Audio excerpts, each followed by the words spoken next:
Hey guys, and welcome to the Alabama Saltwater Fishing Report, the first podcast to bring you the local fishing report, whether it's good, bad, or ugly.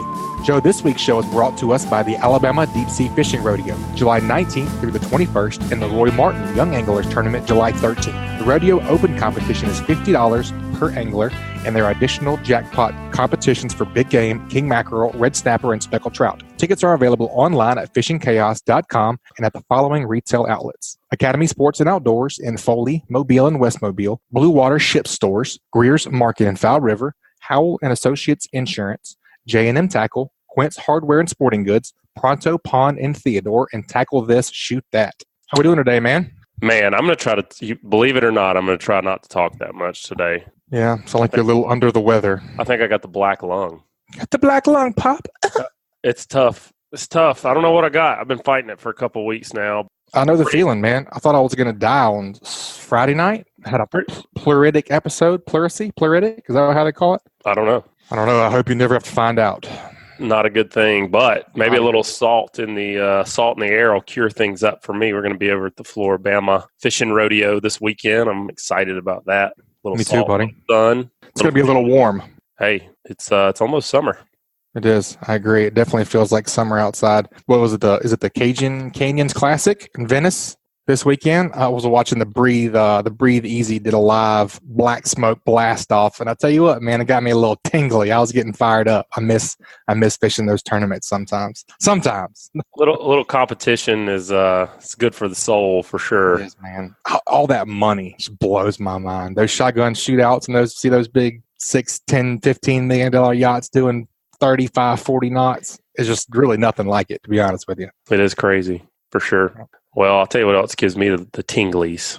Can you say it on the air? Yeah, okay. I can. This one. Go ahead. Onshore fishing. Let's go down and talk to the pier pounder, David Thornton. He's coming to us from the Gulf State Park Pier, and let's hear what's going on down there. David, welcome back to the show. Tell us what's been happening down there on the pier, man. Well, I wish I had a glowing report for you, but unfortunately the water's been a little off color this past week, and consequently the mackerel bite has been off from what we've been experiencing. But, you know, the good side is, and the great thing about that fishery is there's usually something to catch. And so anglers have kind of been changing their direction, more people fishing for spade fish and also inshore fishing from the pier. Now, it hasn't affected the from shore bite quite as much. People are still catching a few pompano, and seems like more whiting lately. And of course, these occasional big black drum and large redfish are coming in as well. And plus a few that are right around slot sized as well. Nice. Yes, it's still been a good mixed bag.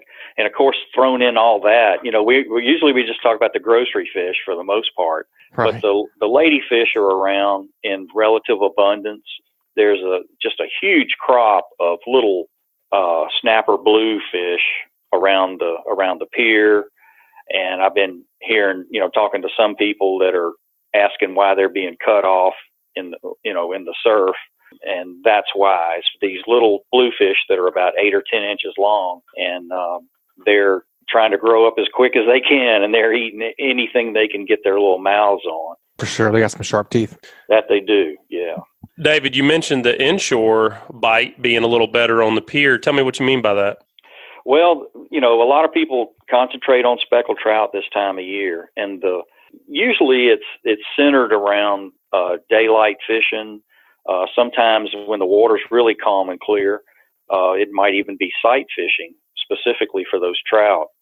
And it's something, you know, we used to do a good bit of on the old Dauphin Island Pier. And I went yesterday with my brother, and it seemed like with this westerly current that we had for the past week and a half or so, it's like the water around the state pier looks like it usually does around Dauphin Island. You know, it's kind of dark greenish at times and real silty. And that seems to, at times, if the surf gets too rough, it seems to kind of shut the bite down maybe. At other times, like yesterday, we kind of got a little bit of a break. The winds abated overnight and the seas dropped a little bit during the morning, and the water cleared up on the tide change, even though we were just in a neap tide cycle coming out of that neap tide. There was enough of an incoming push to clear the water along the beach, and we could see 3-4 feet down in the water, and we were able to get on a pretty good bite of specks with our live shrimp. Keeping the bait away from the pinfish, we were able to put together a limit for each of us. What do you mean by keeping it away from the pinfish? What was the key there?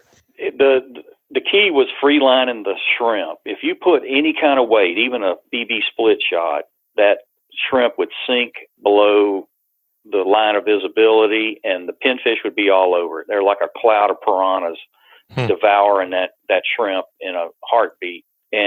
But if you let the shrimp swim along on the surface, the trout were so hungry that they would come up off the bottom, bust that shrimp. That's a good tactic. I like it. David, what resource do you use?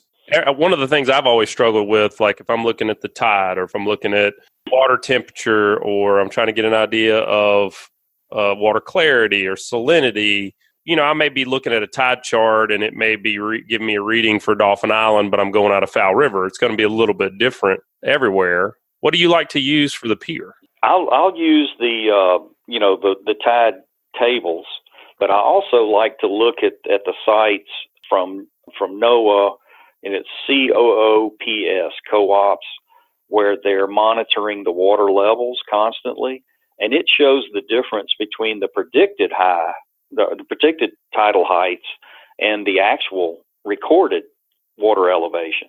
And so that gives you an idea not only when high tide or low tide is going to be, but you can tell if, the onshore wind has made the tide higher than normal, or a strong offshore wind has made the tide lower than normal. And, so it even helps like with navigational things as well, not just fishing from the beach or the shore. It can tell you that, hey, there's, 1.5 foot less water than I'm used to running in, to a lot of people too.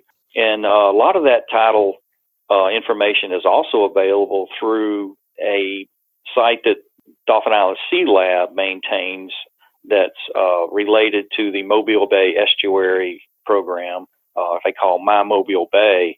And that's recently been updated to, it's My Mobile Bay Arcos. And I think we'll have some more to discuss about that in a little bit. But yeah. They do a good job of monitoring that. Yeah. So let's talk a little bit about those tides, because I think that's one thing that everybody pays attention to. But if people are experiencing the same things I do, I'm always kind of at a loss to say, okay, it's incoming tide. What should I be doing? Or it's outgoing tide. What should I be doing right now on the pier? Mm-hmm. What are you looking for? So if you wanted to get on that trout bite, or you wanted to, give that a shot, is an incoming tide going to be better than an outgoing? Morning better than afternoon? What kind of pattern can someone key in on if they've got, say, a weekend to fish, but Mama says they can only go for one morning or one afternoon? Yeah, right. Yeah, there's a couple of factors that come into play there, and it's not so much whether the tide is coming in or going out, I think, as much as it is that it's moving, because that water movement tends to relocate bait, and it relocates the fish's ability to feed during certain periods of the day, just like the amount of sunlight changes. As the sun comes up and gets higher in the sky, the shadows go away, and the fish may have to seek deeper water to shield their eyes from the glare, so they're not blinded. Mm-hmm. And so all of that kind of plays in together, and I try to kind of digest all of that together and and keep it on my plate, but it's like several different servings there, but they all kind of come together to make a meal. And it's the same way with all of these factors that come into play: the tide, the amount of daylight, sunlight, the wind, the size of the waves, how that's affecting, the waves breaking over the sandbar or on the beach. Like the other day, I was on the beach and the waves started building, and I watched one guy down the beach trying to walk out and cast, and he walked right into a wave that just towered over his head, and it crashed down on him, and it could have ruined his day in a hurry. And he was knocked his hat and sunglasses off and pulled his pants down, and it just sent him reeling, backwards. It hit him so hard, because he wasn't prepared for those kind of conditions and didn't know that he was venturing out a little too far and got in a bad position. Just from the looks of them, they weren't from around here. Kind of thing. They were, I don't think they were locals. Right. Not to offend anybody, no. But they you could tell that they were pretty much newbies, and they just didn't realize the power that even relatively small waves carry. Well, welcome to the Gulf of Mexico. Yes, absolutely. Yes, It was a rude introduction that he had that day, and he was fortunate that it wasn't a terrible situation, but it was enough to get his attention. And I noticed they stayed a little higher in the surf zone after that. Lesson learned. Butch, whenever David talks, you remember that scene from the movie Hangover where Zach Galifianakis, he's like at the blackjack table and all the arithmetic formulas are like flying by his head, and he's got cosine and sine and square root of infinity and all this kind of stuff's like rolling past his head. That's what I feel like when David starts talking. He's just got it all in there, Got it figured out. Just need to go fishing. It's a blessing and a curse. What right? can I say? Right.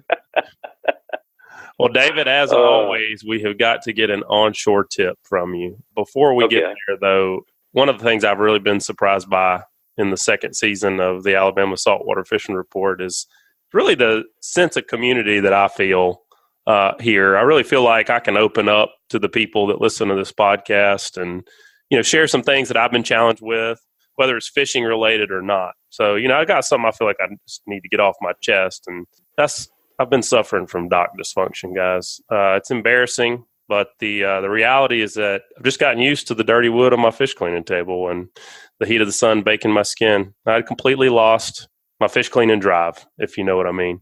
Good news is KillerDock brings the dock enhancement that not only will put an end to my embarrassment, it will make being on my dock enjoyable again. So guys, if you're like me and you've been suffering from dock dysfunction, don't suffer any longer. Visit KillerDock.com and see if dock enhancement is right for you. But you got your dock enhanced not too long ago, didn't you? That is a fine fish cleaning table. All the time people are creeping on my dock taking pictures, and I just figured out why the other day. They're taking pictures of the KillerDock. I thought they were just creeping on me. I feel like they're so nice. I feel like you need to get out there and like eat dinner on the thing. Or I've eaten crawfish and several different things on it. Yeah, I agree. Well, David, what you got this week? What's the onshore tip? Well, I would recommend to folks, especially those that don't have a lot of experience, to where they can, can't just walk out on the beach and kind of get a feel for what they need to do to be successful that day, to try and learn to pay a little more attention to the finer details of things like the marine forecast, when they talk about the wind and the seas and the period of the seas. Try and put that into practice and absorb it into the rest of their experience for the day, so that they can learn from that experience. And the next day or the next time that they get to come out, they can build on that experience and know more of what to expect. And primarily, I would refer to like the size of the seas, or just like we would ordinarily look at the tide tables and know that, it's just a neat tide, so there's not going to be very much difference between the high and low, as opposed to next week, we're going to have, tide ranges that may approach 1.5 or 2 feet. So the little things like how hard the wind is blowing, the direction it's blowing from, is that going to pile the water up in front of where I'm fishing to, let the fish feed a little closer to shore on the high tide? Or is the tide going to be not much difference, and so the water level is going to be pretty much the same all day, and I'm just going to have to, hunt around and locate the fish instead of waiting for them to come to me, because they probably won't be moving around as much. So those are, I would think that'd be a good approach. That is. I mean, it seems like from talking to really good fishermen, I mean, Butch, what I'm reminded by what David's saying here is back to that episode we did with Joey Landrino. He's the inventor of the slick lure. I mean, he writes down every single thing about that day and, basically memorizes that pattern so that he can come back to the pattern. He doesn't come back to the day. Just because it's April 21st doesn't mean he's going to do the same thing, but he knows certain patterns put fish in certain places. Yep. High tide, southeast wind, moon doing X. I mean, this has never happened to me, but how many of the people that are listening to this have been fishing next to someone in the same spot on the same day and just gotten outfished? Right. All the time. I mean, I don't know what that's like, but Sure you don't. I've heard people say that, and that, so no, it's cool though. That's a great tip, David.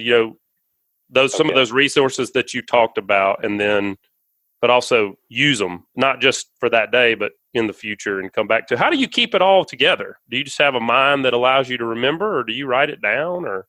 A little bit, yeah. I mean, that's where it started, kind of like Joey was talking about, documenting things just meticulously. And after a while, what really stands out maybe is the differences and things like that you can carry forward. And part of that is not just going to a particular location under certain conditions, but perhaps being able to transpose those conditions to a similar place somewhere else. So, if I'm fishing certain places in Orange Beach or Fort Morgan, there may be places around Dauphin Island that I know that'll behave similarly under similar conditions. Really smart. So I can seek those out as well. It also allows you to expand your horizons, so you not only get better at where you primarily fish, but if you're in a situation where you're fishing a new location, you're a little better prepared to adjust to the conditions and make the best of whatever nature's given you for that day. Well, David, one of the ways that fishermen get better in this area is with the ACFA. You're the president this year, and I guess next, is it a 2-year term?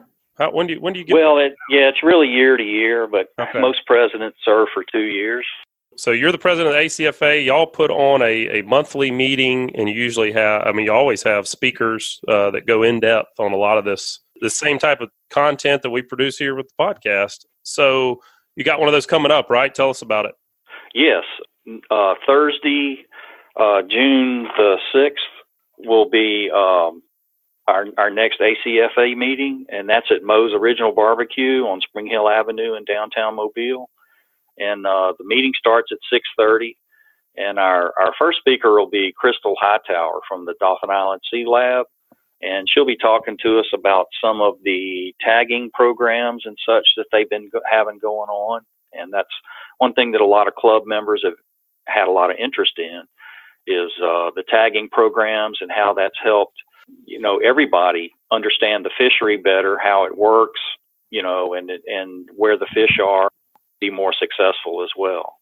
And our main speaker will be Captain Wild Bill Hancock from over in Mississippi. He's a charter boat captain over there, and he's going to talk to us about some inshore tactics for speckled trout and redfish and such during the summer.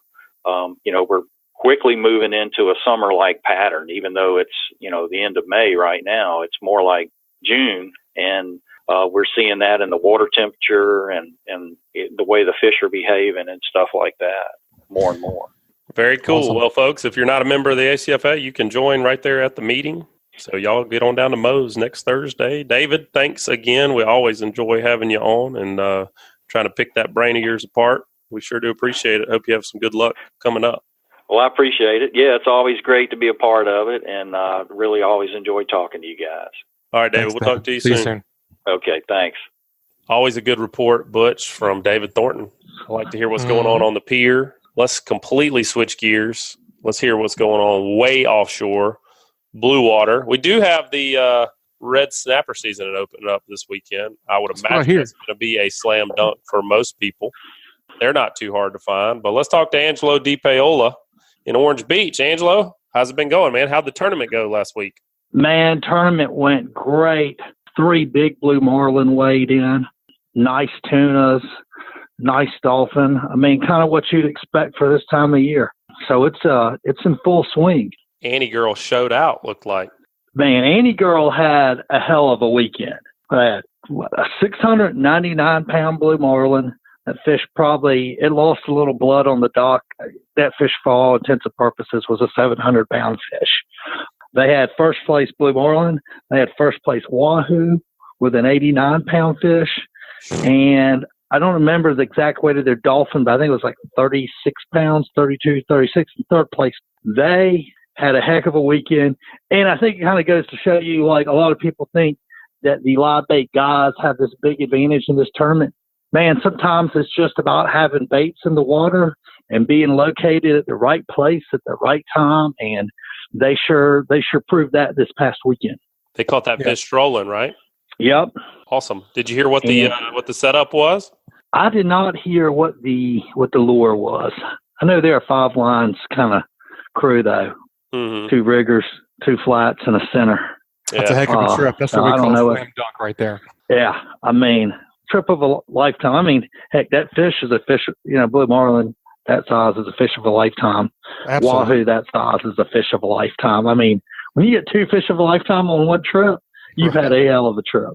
I think you've had a trip of a lifetime, Angelo. Sure sounds like it. Yeah. and then you've got those guys. I think the weekend before, the guys on Relentless Pursuit caught a big fish on a pink on pink islander. Yeah, that's probably my favorite combination, is some kind of chrome dome and a ballyhoo behind it. I don't know if there's any more deadly combination in the Gulf of Mexico for just catching a bunch of fish. Yeah, not if you put a bird in front of it. But hey, we've got Flora, Bama Fishing Rodeo coming up this weekend. We do. We're going to be there. We're going to see you down there? You're going to see me. I will be part of the Weighmaster crew. We'll be making sure that everybody is weighing in legal fish of right lengths and species, 30-something species this year, adults and kids divisions. We have blue crab. I love that. As a category. Yeah, that's fine. And that's actually a pretty highly contested category. So it's going to be a good time. And, we usually have 700-800 anglers come fish with us. Great prizes, great time. Come check it out. You guys are going to be there, so it's just kicked it up another notch. Yeah, whole different level. I'm sure that the crowds will be massive. Just so. Well, I've already heard. They heard that Butch and Joe were going to be there. They're like run out of condos down here, basically. Man, we should have got I feel like we could maybe just get a referral fee on that. We'd have been in good shape. Well, Angelo, go ahead, Butch. Yeah, you fished Saturday, right, Angelo? What'd you guys get into? Yeah. We caught some wahoo, caught some dolphin, really found a nice piece of water just north of Petronas, and kind of worked into the elbow area. What was pretty interesting was where we picked it up was really about 180 foot of water, and I think a lot of people don't think about trolling for pelagics in that close water, but it was really a blue on green rip with a fair amount of current and a fair amount of grass. And we caught most of our fish about 150 to 250 foot of water. As we worked it to the east a little and started breaking up, and we lost a little current, and there was a lot more scattered grass. It just got really tough to fish. We didn't have what I would consider a banner day, but everybody took home a couple bag of fish basically, and we fought fish pretty much. You're getting a knockdown every 45 minutes or so. Just nothing big for us. And I know some other guys around us caught some big wahoo, big dolphin. So it was happening. It just didn't work out for us that day. Sounds like a good day to me. What about the grass out there? We had when last time we talked to you, there's a lot of grass out there. It wasn't really forming up. What's the situation? Are we going to have one of those dolphin summers? There's plenty of dolphin. I tell you, the current out there is doing funny things. And when we were on the line we were on, it would have these big fingers that would go off maybe a mile or two, and it would be no current. And then you would have a really nicely pushed up line, and then it would just fall to just grass everywhere, and it would get really tough to fish. And from just talking to the guys that fish south of us, man, there's just a lot of scattered grass out there. What's weird is you never know what's going to happen day to day, week to week. We get some different current situations, and all that stuff pushes into a really nice line. I know I talked to a friend of mine that fished the river rip, and they fished it for 52 miles, and they said it was perfectly formed up, blue to green, lots of grass, as wide as a football field in some areas. Wow. Their problem was that there were so many dolphin. He's like, we could not hardly catch anything else. So we probably caught about 150 of them. And, I don't know, for me, it's like, oh yeah, that sounds like a horrible problem. Well, like if you're out there fishing for blue marlin, that kind of is a problem. Yeah. I don't know.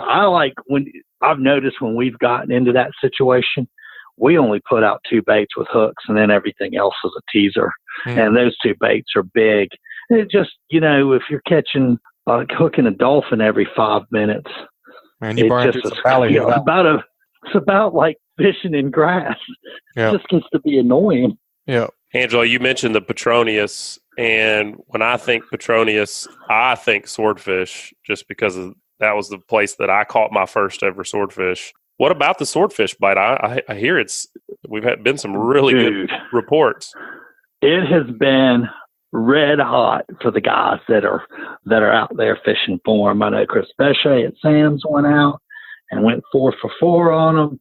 Buddy of mine, Adam Peoples, took a charter out. I think they caught 1 nighttime fish, but they had 9 daytime fish. That's nuts. It's just that's more like when you think about how much up and down you got to go to fish a daytime fish. That's pretty much every time you drop to the bottom. Yeah, it seems instant hookups. If I was me and I was going to go snapper fishing this weekend, I would go catch my aluminum snapper and I'd go straight to swordfish fishing. As hot as that's been. That's unbelievable. I've never had a day like that or a night. I've never been daytime sword fishing, so I've never had a day like that. I've had some really good days, but just be able to, every once in a while we talk about these trips, kind of a trip of a lifetime. You go out there, we've all been there when it just everything works out. Yeah. Obviously, it was one of those. Well, that sounds really good, Angelo. What are you thinking for an offshore tip this week? Before we get there, I want you to tell us. Obviously, you sell some real estate over there. What you got? You got any new waterfront properties? Any new boating properties over there in Orange Beach? Man, we just listed a beautiful lot, a little over an acre on Perdido Bay, $180,000. It's over on the Florida side. We do both Alabama and Florida, being here located in Orange Beach. But and that's got me excited. But I tell you, we just went through a round of price reductions on a couple of our properties. We still have that house on Marina Road. We're down to $959 on the ask. We just got 3 or 4. Have a house in my neighborhood, Terry Cove Harbor, down $20,000 on the ask. It's actually $20,000 below appraised value right now. It's getting shown a lot. Just listed a lot on the canal for $449, and all those are really good deals, and I think they ain't going to last long. So we're excited. If anybody out there needs any real estate or just wants to ask me some questions, they can get at me through my Facebook page, The Coastal Connection. Just hit me up on my cell phone, 850-287-3440. Well, what are you thinking for an offshore tip, man? Man, I think as we, we're coming into just full on summertime, and this is really any time of year, but as more and more of us venture offshore this time of year, I think it's important that you're located where the fish are, especially when it comes to pelagics, and kind of knowing where you're going to go before you ever leave the dock, so you can have some plans A, B, and C, kind of depending on what you see out there. For me, that's like some sort of satellite imagery, whether you use Hilton's, Rip Charts, or Roth's. Personally, I like Hilton's. The great thing about Hilton's is you can call Tom Hilton and he'll work you through it. But I'll tell you what I kind of look for on there. First thing I'm looking for is altimetry, and I'm looking for chlorophyll levels. That chlorophyll is really depicting nutrient waters versus non-nutrient waters. Nutrient waters would be like stuff coming out of Mobile Bay, the river, stuff high in nutrients. A lower nutrient water would be something spinning off a loop current, a really blue water piece of water. So obviously where those two pieces of water meet, that's a pretty good starting spot right there. But then if you can take it a deep level and look the next level and kind of look at the altimetry, what we're talking about with altimetry is the ocean isn't just flat. It bulges and sinks because you have currents kind of circulating from bottom to top. And so kind of like where you have a little, and so where you have a little bit more bubble and push is upward flow of current pushing nutrients from the bottom to the top. And where you have a downward push or negative numbers, you're going to have the opposite. You want to kind of be where those two situations are colliding.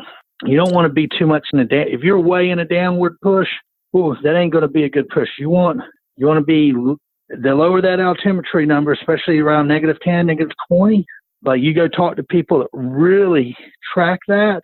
That's where you'll notice that, especially for blue marlin, that makes a big difference. But the other thing is it's also going to depict. I don't look at it.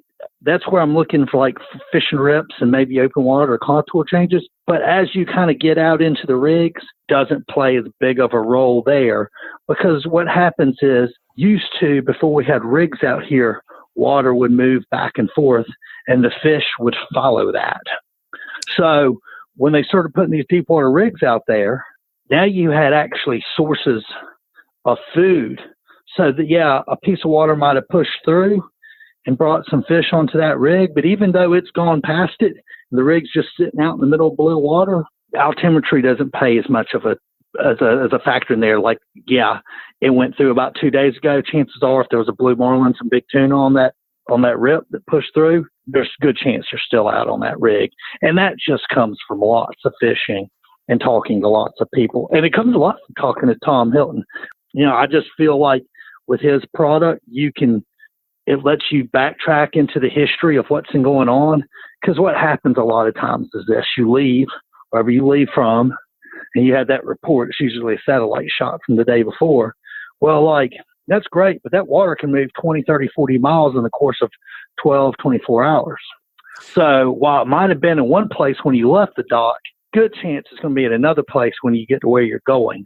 But if you're able to look at the history of what that piece of water was doing when they were taking those satellite shots, there's a good chance that when you get out there, you're not going to be like hands in the air, like, whoa, where we go now? Say, hey, look, according to what it did the past 2 days, it's been moving south during the afternoon and maybe north in the mornings. So we keep on pushing a little south or north, whatever it's doing, and you're going to be able to go find it. And I think that's a pretty cool, being able to look back in the archives. The other kind of cool thing is you can look in the archives and you can kind of track it where you caught your fish and what the conditions were and play that off of what the conditions are when you're leaving. It's pretty cool. Plus you can plot out your whole trip. So what's kind of nice is if you got a 500-mile range and you want to go do all this stuff, you can see how much fuel you're going to burn if you have enough fuel to accomplish that mission. Butch, all this time, I just pictured Angelo running off Orange Beach and just doing circles, trolling baits. I didn't really know that he actually knew how to do this stuff, man. There is method to his madness. I feel like we learned something today, Angelo. Thank you for that, man. That was really cool. I mean, that's most of the blue water fishing that I've done, I've been on the deck, not a whole lot of running the boat or planning where we were going to go. That right there is pretty cool. Being able to look back and kind of get an idea and say, probably going to be some fish hanging on that rig. Because like you said, you can do word of mouth reports, but sometimes you don't get them. I mean, what if it's been storming for a week and there is no report? Nobody's been. Where do you get started? That sounds like a great place to get started. Does, man. That's a great tip. Man, should be standard operating procedure. The whole thing costs you about $150 for the year. And that doesn't even to the cash that you're hemorrhaging going offshore. Yeah. Pretty much doing any kind of fishing. So I agree. That's probably less than your bait and ice cost. That's way less, I would think. Well, Angelo, thanks for the report, man. It's really cool. What's next up for the Mobile Big Game Fishing Club? Let's see. When we come out of this, we're going to have our Junior Anglers Tournament coming up the weekend before the 4th. And then we follow that up with ladies, and then the limited, and then Labor Day this year, which is going to be a trolling only tournament. No live baiting for tuna, no live baiting for dolphin, wahoo, marlin. We're going to do it old school and see what that looks like. It ought to be a pretty level playing field for everybody. Awesome. Interested to see how that plays out, man. We'll see you tomorrow. Man, definitely see you guys tomorrow. Appreciate it. And we'll catch you tomorrow at the Bama between a burger and a bushwhacker. Sounds like a plan to me, buddy. See you soon. Man, that was some really good stuff from Angelo. That was some math flying out of the Pier Pounder's head. That was some pretty serious stuff. Altimetry. I didn't even know Angelo knew those big words. I was like Googling altimetry while he was saying all that stuff, That's good stuff. So what did I miss? Really good tip from old Angelo Di Paola about just being smart, using the resources you have at your fingertips, like the satellite imagery, like the Hiltons, where you can show the chlorophyll levels and the altimetry and all that stuff. Wow. Kind of makes my head hurt a little bit. But it is a great Sounds tool. fancy. So Patrick Garmison with Ugly Fishing. Yes. Yes, sir. What about you? You use any of that altimetry when you're out there catching speckled trout, redfish, and triple tail and flounder? Y'all didn't warn me that I needed to Google altimetry and figure exactly how that was going to play into trout fishing. But as far as you mentioned satellite imagery, I do use the most recent satellite imageries to try to help me locate some cleaner pockets of water. So if that plays into what Angelo was talking about, I will use it. Well, it plays into what Angelo said. It plays into what David Thornton said. That basically it really does too. Everybody we've talked to today is using aerial imagery that they find on the internet to help them plan their day of fishing, plan what location they're going to head to. So, I'd say it applies. Just Google altimetry whenever we get done. You can figure out what that means. What's been going on, buddy? Summer pattern. It went from spring to summer. We're fishing a lot of deep structure. I like fishing the rigs and lighthouse, range markers, that sort of thing out in the bay this time of year for speckled trout. So it's a lot of my game is slip cork fishing, and the variation to that is, as we've talked about in the with the sheephead stuff, with going like with a split shot rig. Mm-hmm. That ended up really putting a lot of fish in the box yesterday, and almost all of them again today. We're using a very small, I think maybe a number 7 split shot. I'll have to look at the package, but it's not a big, it's probably about an eighth of an ounce.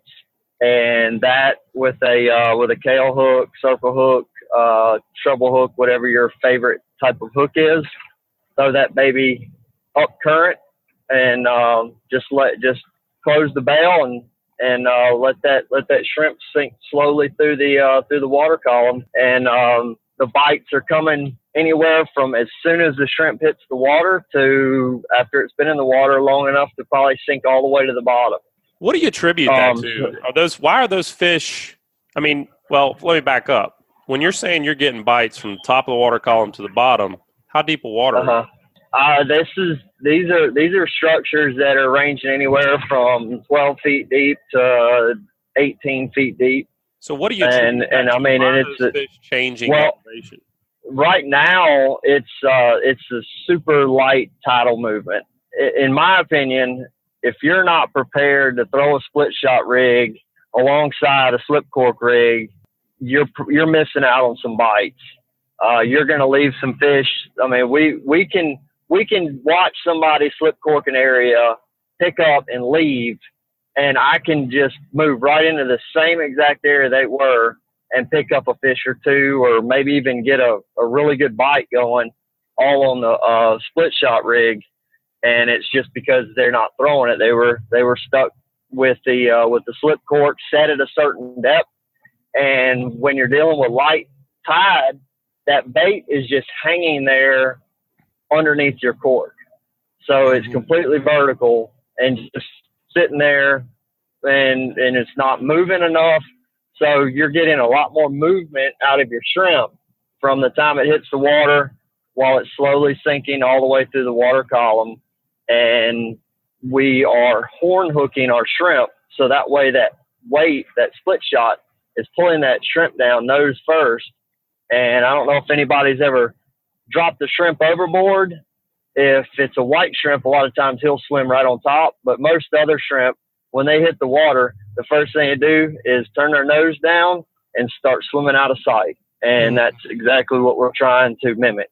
Yeah, that split shot sounds like much more of a natural presentation instead of just hanging there under a popping cork. I like that a lot. Right, or the slip cork, and then but see, like when it's a swift tidal movement and you're drifting 100 feet in about 2 or 3 minutes, that you're covering a lot of water, and the shrimp is kind of cruising right there behind your weight, and he's looking natural there, like he's just kind of just swimming right across the rocks or whatever the bottom structure is. Yeah, you got to play your conditions on that. Yeah, you just have to play your conditions. Now, we had a lot more wind today, so I think in some cases the wind was probably affecting the sink rate of our shrimp and kind of playing different split shot sizes, different things like that. We had to do some fine tuning, but it was overall it was a more difficult bite today than what it was yesterday.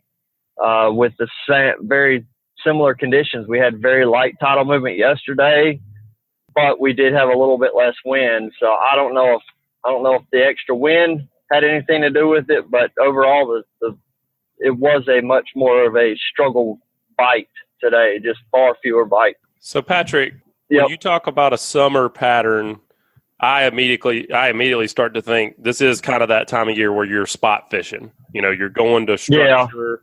You're looking for, fish that are holding on structure in deeper water. Is there any pattern that you can use to help you determine, maybe start to where to start is what I'm trying to say. Like choosing your rig or choosing your structure. Choosing your rig is a good one because there's different depths, different structure. Some of the rigs have those limestone that's been put there. Some of the rigs don't. So there's some structures and reefs that are up in the bay a little bit, and there's some reefs over in the sound. Is there anything that helps you key in on just getting a direction, or are you more looking at those conditions and saying, all right, we got a west wind, so I'm going to choose structure. There's fish everywhere. I'm just going to choose structure that's the best based on the conditions. Yeah, that's a lot of times that's what I'm going to do. And this time of year, I'm really going to focus a lot of my efforts south of Point Clear, south of Foul River. There's certainly probably some trout north of there, but the larger numbers, the ones that are going to help me put as many fish in the boat as possible, all seem to be kind of south of Point Clear, south of Foul River right now. And then, like you said, going with those conditions. If we've got an east wind, I'm going to favor the reefs and structures on the eastern shore. West wind, same thing, western shore. South wind, we have some protection from Fort Morgan Peninsula there on some of the rigs. And go conditional first. We can look at some of those satellite imageries to see if there is a cleaner pocket of water to help you there. And then once you just get out there, you just have to use your electronics, kind of look around, see if there's life, because more than likely, if you're not seeing bait and you're not seeing some fish on your fish finder, this time of year, it should be covered up with bait. And if you're not seeing it, there's be very minimal success, in my opinion. So that would be getting you there to your first structure. And then once you start fishing, just try to cover your bases. Like I said, with the split shot rig, the slip cork, cover your water column and then move on. A lot of times you'll have other boats pull in around you, or there may already be boats near you when you get there. Kind of gauge what sort of activity they have going on as well. So I usually shout at them. I shout at them or throw water balloons. Watch out, catching. Watch out, catching over there. Yeah, just kind of bow up to their stern and ask them how they're doing. Yep. Yeah. Good strategy. That is a good strategy, especially if they're bowed up and with a fish on. You just drive right up to them. Yeah, that'd be interesting, Joe. I'd like to see you do that. Hey, I've had it done to me. I can promise you that. A lot. Yeah. So other than speckled trout on deep structure, some of the other things that are going on is there's a lot of white trout around, and that's anywhere from the reefs and the rigs. If you find that your white trout are killing your shrimp and eating your shrimp, and you want to try to save them, but you want to catch some white trout, a chartreuse grub of any kind will smash them right now, and you can get a lot of action there. And if you've got somebody that's not real good at grub fishing, this is a good time to let them go hammer away on some white trout and learn how to, that hook setting technique and all that sort of thing. So that game's in play. We're seeing triple tail of some size pretty much every day. Not a lot of big ones. Most of them are undersized, but we are seeing a few each day. And then the redfish along shorelines. I'm just picking shorelines that are protected from the wind, rocks, stumps, grass lines, creek mouths, really anywhere that a redfish might be hanging out. And especially if you're finding some glass minnows on top, some mullet schooled together, those are good areas to target. And that's in the popping cork with a voodoo shrimp with the fish bite, dead shrimp, live shrimp, any of that, all of that is working. Awesome, man. That's a great report. That is pretty much what I've been doing for the last couple weeks. Been covering some ground, been fishing. I like it, man. That's yeah, cool. yeah. I mean, I'm fishing the eastern shore from Fairhope all the way to Bon Secure, and then from Bon Secure all the way to Dolphin Island. I've even fished some of the West End, and didn't really get into the northern Mississippi Sound at all in the last probably 10 or 12 days. But those have been the areas I've been working around. Sweet, man. Well, this week you have the Hey Cap question. This week's Hey Cap question is brought to us by the 6th annual Flora, Bama Fishing Rodeo. The funnest fishing tournament on the Gulf Coast is this weekend, May 31st through June 2nd. There are over 30 categories from blue crab to speckled trout to red snapper and swordfish. It's a great family event. The entry fee is low. There are some awesome prizes. Weigh-ins are at Flora, Bama Old River Grill. So come join the party. Visit the sponsor area. Come see me and Joe. Listen to live music, eat, and have fun. More info and tickets at FloraBamaFishingRodeo.com. All right, man. The winner of the Fairhope Rattle Poppin' Cork this week is Jeff Ferguson. Jeff emailed us at Alabama@bestfishingreport.com, and he says, "Hey, Cap, can you tell us some of the different ways of hooking live shrimp for different species and different fishing techniques? For instance, do some species of fish typically attack a live shrimp from the head versus the tail? What are some of your different rigging techniques for different structure and depths? And specifically, what is the best way to hook a live shrimp on a jig head, and what situations would you use this technique?" It's a multi-part question, so let's just kind of break it down and go piece to piece. What you think, Joe? All right. Yeah, I mean, Patrick, so yeah, break that down. Start out, let's just talk popping corks. Any reason to hook them any differently than horn hooking them? The only time I would go other than a horn hook on a shrimp under a popping cork is if it's softer, and it's horn hooking them, it seems like they'll fall off immediately. You can tail hook them and maybe get one cast out of it before it falls off. So if you're on a good bite, you can tail hook a softer shrimp and get that cast out there, get the shrimp in front of the fish, and get you one on the hook. If the shrimp is small, too small for the hook size that you're using, where the barb of the hook is actually going to shatter the horn or shatter the shell of the shrimp, then tail hook it just so you can be able to get some use out of it. So that's it on the popping cork. Let's talk slip cork next. Slip cork, always go horn, because of what we were talking about earlier. I want that presentation to be that shrimp swimming forward with the current, and he's and you know, the current and the cork and everything's kind of pulling that shrimp along, but it's pulling it forward as he's naturally going to be swimming. Now, you know, everybody thinks about a shrimp on its escape method is going in reverse. He's going backwards, but we're not sending a shrimp down there and dragging him backwards and making a good presentation. So horn hooking your slip cork shrimp is a must. What about fishing the jig head. I'm really interested to hear what you say on this. So I haven't seen a whole lot of times where I've gone this method, but what I have done is for using it for sheephead sometimes. And what I'll do is I'll bite the tail off the shrimp and run the hook up the body of the shrimp and out through just before you get to his bigger legs. I don't know what the larger legs are called, but basically bringing that hook out through its actual tail and kind of thread it. It's backwards, but it works. I mean, for sheephead and it would work for redfish too. So and it'll stay on the hook really well. And the shrimp will actually, because you're not hitting any vital organs with the hook, they'll actually stay alive for several casts like that. Also flounder, it would work like that too. They're not too picky on what direction a shrimp is moving. So if you're fishing a live shrimp on the bottom, you recommend, like, if you're bumping it along the bottom like you would if you were, bumping it for a flounder or something like that, tail hooking it always then? No, I mean, typically I'm going to horn hook a shrimp first, but if you're doing the jig head thing, then that would definitely be the best and cleanest method on that shrimp would be to run that hook up its tail.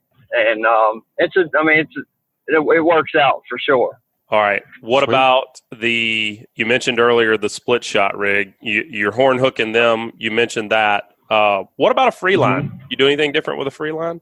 So if it's no current, very little to no current, then horn hook it, and then you can. That's gonna be my primary method. Is gonna be to horn hook them. But if you have a little bit of current that you're trying to actually feed your bait down, you can tail hook him, and he'll actually swim away from you. So you can kind of leave a little bit.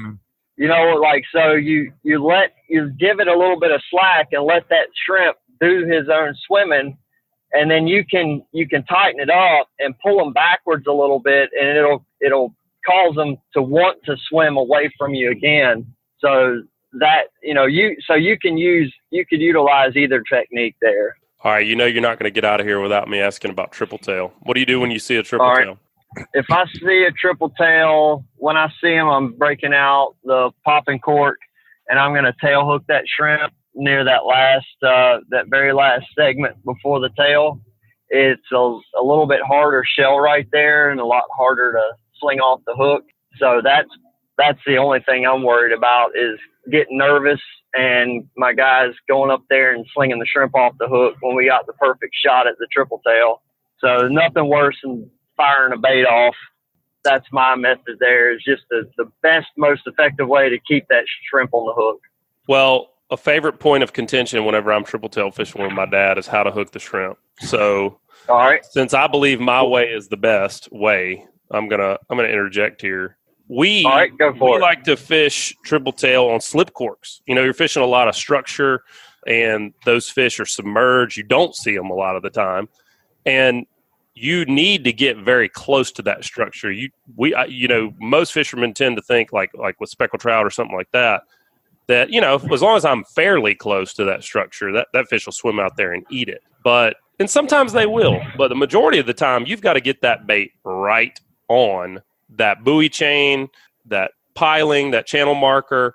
You got to get it right in front of that fish, especially if the current's running hard. So you take your tail hook a step further. Put the barb of that hook up through the last segment of the shrimp, run it all the way up to the eye of the hook, and then embed that hook back into the body of the shrimp and make it weedless, just like you would if you were fishing a slick lure. That's professional status. Well, I'm in the rookie status when it comes to triple tail fishing. Well, what this prevents is that when that bait drifts up to the piling or the buoy chain or whatever it is, you can actually let that bait get on the other side of the piling. If that current's running, you let it get on the other side of the buoy chain.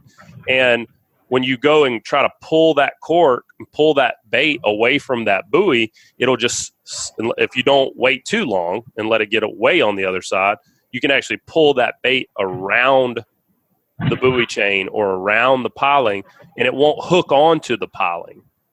Oh my God, Joe, you're blowing my mind here. Well, I mean, it saves you a lot of trouble because if you fish that kind of stuff long enough, you've been hooked on the pollen. Pretty much every fish that we ever try to catch, we're hooked on the crab trap line. So right. This is absolute gold, Joe. I will now, I promise you, I will up my triple tail catch by the time the next episode rolls. There's your tip. Said anything. That's right. So you're the man. Well, Patrick, thank you, man. That was absolutely. You just stole my thunder. Actually, I think the whole show needs to be. You got to understand, this has nothing to do with actually helping people. It has everything to do with proving my dad wrong. So, Emery, if you're listening, I win. Patrick, great Good report, stuff, man. buddy. Always enjoy having you on. Folks, if you haven't seen it, pick up the June issue of Great Days Outdoors magazine. Patrick's mug is right there on the front cover. We got the story of the state record sheep's head on there. Pretty cool story, man. I really enjoyed reading that one. Well, I enjoyed writing it because I got to kind of like recollect everything that happened during that day. And once you start writing it down, man, the story really unfolded pretty well. I really enjoyed putting that together. And thank you for asking me to be a part of it. It was cool. Awesome, man. Great report as always. We'll catch you next week, buddy. Keep whacking them. All right, guys. Thanks for having me. Man, super in-depth show this week. I feel like our contributors really broke out the big guns, man. I just still can't believe Angelo's not just out there like trolling around in a circle.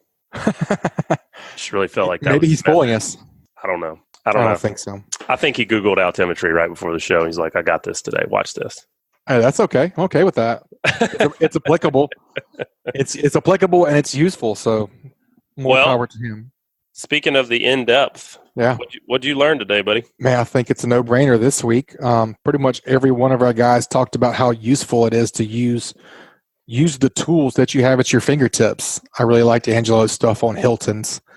I know from back in my days of tournament fishing, I was blessed to have my dad, Mike Theory. He really involved me in those decisions. He may have not cared what I said, but he was really good about letting me, he taught me all that stuff, all the altimetry and the chlorophyll and the rips and he always included me in the planning of our trips. And that was really cool. So I definitely agree with that. And Patrick, the same thing, talking about, Patrick always talks about all the stuff that he uses for tides. And he's a very, very analytical person. He always blows my mind with all that stuff as well. And then David, the same thing, talking about the satellite imagery and all of that stuff. So utilize those resources to the best of your capabilities. Why not use it?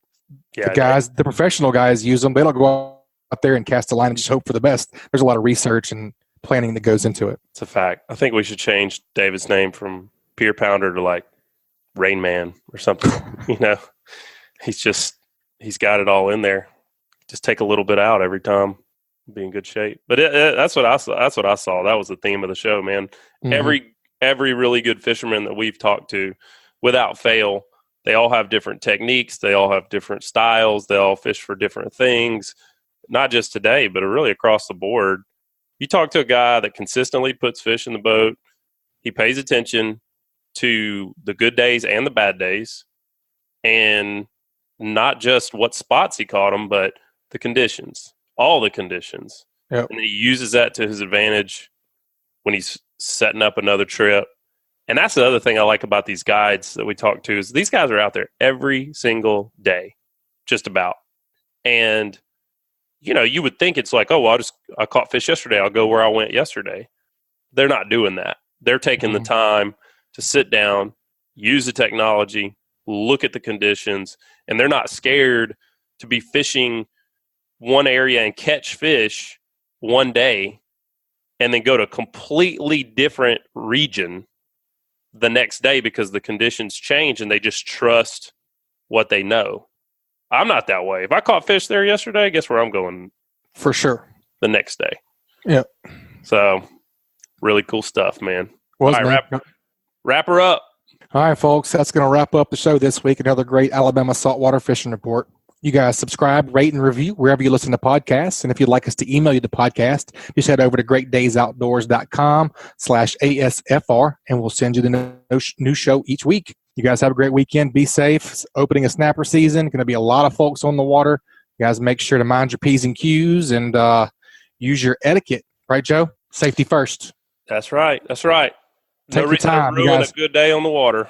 That's right, man. Take your time. Go over your checklist. Make sure your plug's in. Make sure you got all your rods, reels, life jackets, EPIRBs. Safety first, man. 10 minutes in the morning just getting your stuff together and calming yourself down could save you a lot of money on an insurance claim.